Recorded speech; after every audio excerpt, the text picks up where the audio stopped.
nama saya Natra, dan hari ini saya akan berbicara dengan Anda tentang aplikasi bernama Cyberparent. Aplikasi ini dikembangkan oleh Australian Multicultural Foundation untuk membantu orang tua lebih mengerti apa yang anak mereka lakukan online, terutama terkait penggunaan media sosial yang tepat. Saya akan menjelaskan beberapa hal seperti aplikasi ini tentang apa, cara mengunduh aplikasi ini ke HP Anda, cara memakai aplikasi ini, dan di mana Anda bisa mendapat bantuan untuk menggunakan aplikasi ini. Internet sangat bagus untuk mencari informasi dan pengetahuan, tetapi sangat sulit untuk bisa selalu tahu fitur di internet. Cyberparent bertujuan untuk membantu keluarga Anda untuk bisa mengerti apa yang dilakukan anak-anak Anda online, terutama dengan media sosial. Aplikasi ini gratis, mudah digunakan, dan alat yang interaktif yang bisa digunakan oleh seluruh anggota keluarga Anda. Orang tua dianjurkan untuk menggunakan pengetahuan ini untuk membahas masalah yang relevan dengan anak-anak mereka. Aplikasi ini tidak melacak siapa Anda atau lokasi Anda. Tersedia dalam 17 bahasa dan salah satunya bahasa Indonesia. Aplikasi ini bisa diunduh di iPhone lewat App Store dan telepon Android lewat Play Store. Setelah Anda mengunduh aplikasi ini, pilih bahasa Anda sebelum memulai. Terima kasih. Sekarang saya akan menunjukkan cara menggunakan aplikasi Cyberparent. Ini adalah layar utama aplikasi. Jika Anda mengklik tombol mulai, aplikasinya akan memberi latar belakang tentang Cyberparent. Tapi jika Anda ingin melihat atau mendengarkan bagian ini nanti, Anda bisa klik tombol melewatkan yang terletak di bawah sini. Karena saya akan menunjukkan beberapa fitur aplikasi ini, saya akan klik tombol melewatkan. Halaman ini adalah tampilan depan. Di halaman ini ada dua cara untuk menavigasi. Cara pertama adalah Anda bisa mengikuti petunjuk, panah, dan melewatinya bertahap sebagai satu program. Cara kedua, Anda bisa gunakan tombol di bagian bawah untuk navigasi, bagian yang Anda ingin membaca atau melihat. Cara kedua berguna jika Anda pernah memakai aplikasi ini dan hanya perlu ke bagian tertentu. Di sini, saya akan klik tombol ini untuk menunjukkan kuis di halaman berikut.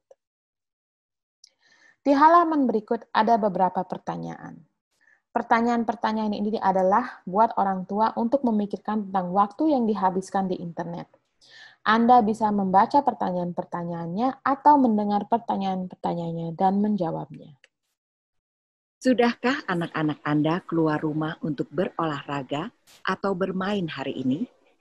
Sudahkah Anda menghabiskan waktu bersama semua anggota keluarga di dalam ruang yang sama hari ini?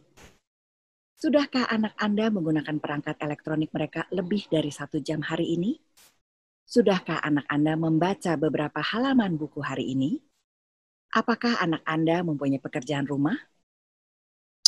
Lalu di bagian bawah ini ada 3 bagian, yaitu belajar, latihan, dan membantu. Belajar adalah untuk edukasi orang tua dan keluarga mereka tentang dasar-dasar internet dan beberapa hal berbahaya seperti internet bagi kaum muda. Latihan memberi orang tua kesempatan untuk merefleksikan kebiasaan pemakaian internet mereka sendiri di rumah dan memperkenalkan sikap yang lebih aman dan sehat terhadap internet kepada mereka dan keluarga mereka. Membantu merujuk setiap pengguna internet ke sumber daya, jaringan, dan organisasi yang dapat memberikan bantuan atau informasi lebih lanjut kepada mereka sehubungan dengan masalah yang sedang ditangani dalam dunia maya. Pertama, kita akan melihat bagian belajar. Halaman belajar ini memberikan pemahaman tentang beberapa istilah dan dasar-dasar tentang dunia maya seperti apakah internet itu, apakah sosial media itu, apakah situs web, website, dan aplikasi app itu, apa saja bahaya-bahayanya. Kita akan melihat bagian yang terakhir, yaitu apa saja bahaya-bahayanya. Buat orang tua, sangat penting untuk memahami bahayanya dunia maya, karena meskipun kaum muda sangat ahli dalam menavigasi internet, mereka sering tidak mempertanyakan dari mana informasi itu berasal.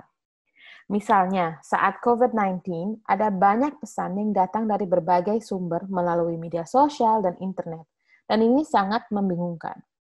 Namun, jika Anda melihat materi dari sumber yang sah, maka Anda akan mendapatkan informasi yang benar. Hal-hal yang harus dimengerti bisa bahaya adalah Cyberbullying adalah penggunaan teknologi untuk menindas atau mengintimidasi seseorang atau sekelompok orang dengan maksud melukai mereka secara sosial dan kejiwaan, dan kadang-kadang juga meliputi penindasan secara fisik. Hal ini dapat termasuk mengirim pesan, video atau foto yang menyakitkan, mengucilkan orang, atau mempermalukan orang di internet. masalah-masalah privasi. Di sosial media, anak-anak muda seringkali berbincang-bincang atau chat dengan orang-orang yang tidak mereka kenal, dan mereka dapat dengan mudah memberi informasi mengenai diri sendiri selagi mereka berupaya mencari teman. Hal ini dapat terjadi baik disengaja maupun tidak disengaja jika mereka tidak melakukan pengaturan privasi yang benar. Permainan online. Permainan online atau online gaming mencakup permainan komputer di internet atau online dengan orang-orang lain. Permainan ini bisa berbahaya jika anak-anak muda bermain di internet dengan orang-orang tak dikenal, memberikan informasi pribadi, bermain permainan yang tidak termasuk batasan umur mereka, atau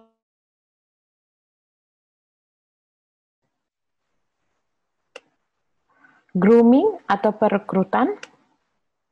grooming atau perekrutan terjadi ketika ada individu-individu yang berbicara kepada orang-orang yang mudah terpengaruh dan menjalin hubungan untuk mengeksploitasi mereka dari segi kejiwaan, fisik, seksual, atau emosi. Biasanya mereka menggunakan platform-platform sosial media untuk menarget orang-orang yang mudah terpengaruh, dan seringkali anak-anak muda dengan mengatakan bahwa orang-orang ini akan diakui dengan cara yang tidak pernah terjadi pada mereka sebelumnya dan dengan memberikan rasa memiliki.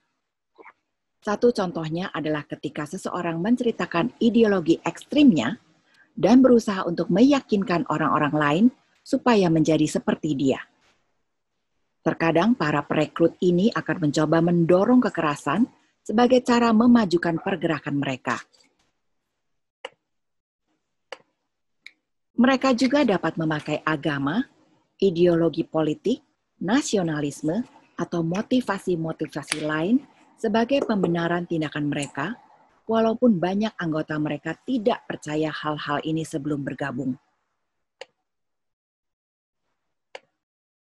Apapun cara perekrut ini untuk membenarkan cara-cara mereka, pesan-pesan yang mereka kirimkan pada anak-anak muda itu sama. Bahwa anak muda akan lebih dihargai, diakui, dan diapresiasi bila berteman dengan mereka atau kelompok mereka daripada terlibat dengan komunitas mereka saat ini. Kenyataannya biasanya sangatlah berbeda. Banyak perekrut atau kelompok mengeksploitasi anak-anak muda dengan berbagai cara yang berbahaya. Nah, sekarang kita akan melihat bagian tentang latihan. Bagian ini akan memberi Anda kesempatan untuk merenungkan tentang apa itu penggunaan internet yang aman di rumah. Kita akan melihat pilih-pilihan yang berikut. Berapa lamakah waktu yang cukup itu? Apakah kebiasaan berinternet yang baik itu? Apa saja kiat-kiat praktisnya? Apakah bahasa online speech itu? Nah, jika Anda melihat anak-anak Anda menghabiskan banyak waktu untuk main online dan Anda bisa melihat gejala-gejala ini, mungkin pertanda bahwa mereka harus mengubah kebiasaan online mereka.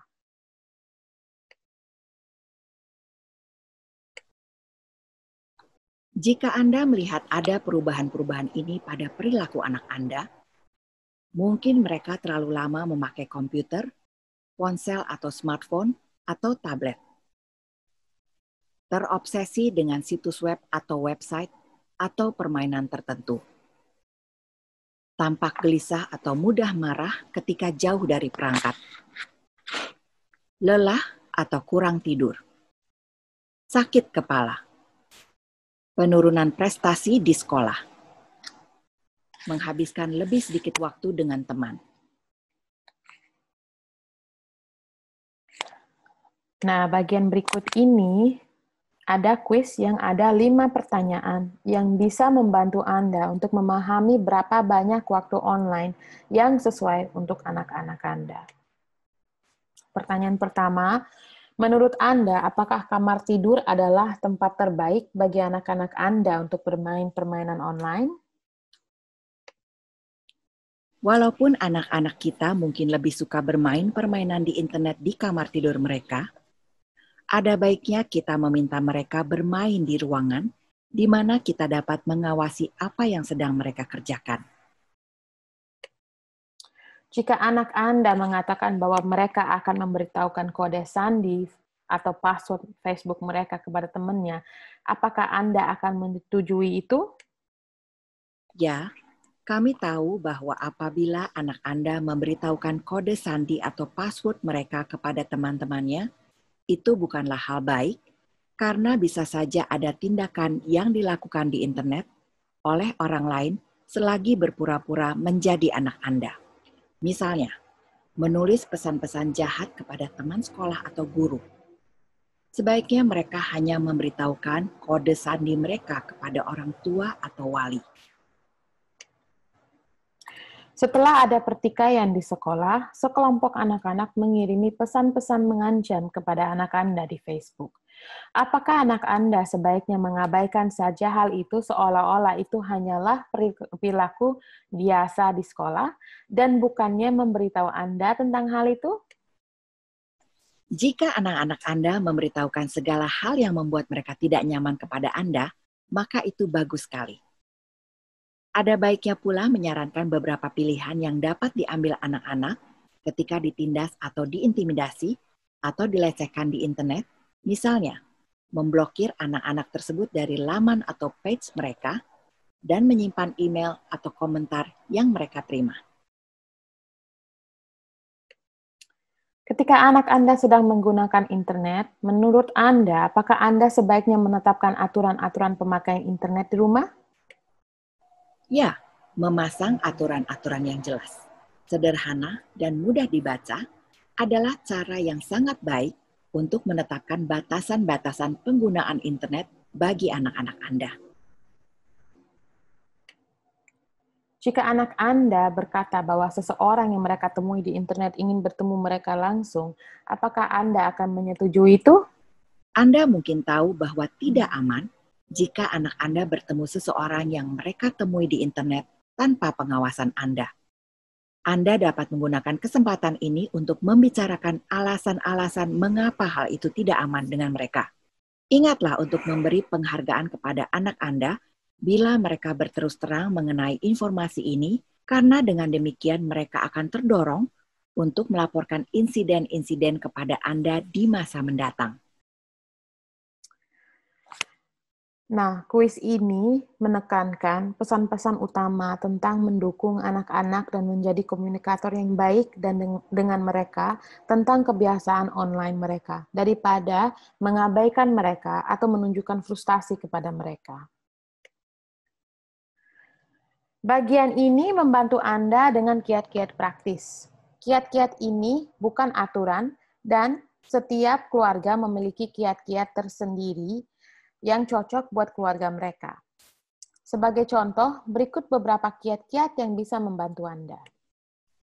Berikut ini adalah beberapa kiat praktis agar Anda dapat menjaga keamanan anak-anak Anda saat berinternet. Buatlah aturan-aturan tentang menggunakan internet yang berlaku untuk seluruh keluarga. Buatlah jadwal dengan anak-anak Anda yang memungkinkan adanya waktu mengerjakan PR, olahraga, waktu keluarga atau sosial, dan waktu berinternet. Gunakanlah perangkat-perangkat di area bersama atau gunakanlah ruangan yang sama dengan anak-anak Anda saat mereka memakai internet agar dapat mengawasi perilaku mereka. Nah, salah satu hal yang sering dipakai kaum muda adalah akronim. Dan mungkin anak-anak Anda memakai akronim sebagai cara berkomunikasi yang lebih cepat. Di bagian ini, Anda bisa klik salah satu tombol ini, dan aplikasi ini bisa memberi penjelasan yang lebih panjang, seperti yang ini. Jangan sampai orang tua tahu, atau kiss on the lips, cium di bibir, atau kamu cuma hidup sekali. Di bagian yang di atas sini, Anda juga bisa melihat lebih banyak lagi akronim yang mungkin sering dipakai anak-anak. Nah, bagian terakhir ini adalah bagian membantu. Tujuan dari bagian ini adalah menyediakan links ke situs yang dapat memberikan informasi lebih lanjut tentang beberapa tema yang dibahas oleh cyberparent. Jika Anda ingin mengunjungi situs yang terdaftar, Anda bisa klik pada judul di sini. Nah, inilah yang telah kami kasih lihat adalah aplikasi cyberparent secara singkat hari ini. Saya sangat menganjurkan kepada Anda untuk memakai aplikasi ini sendiri dan meluangkan waktu untuk memahaminya dan bagaimana hal itu dapat membantu Anda. Saya juga menganjurkan kepada Anda untuk memakai aplikasi ini dengan anak-anak Anda, sehingga Anda dan anak-anak Anda bisa belajar bersama. Terima kasih.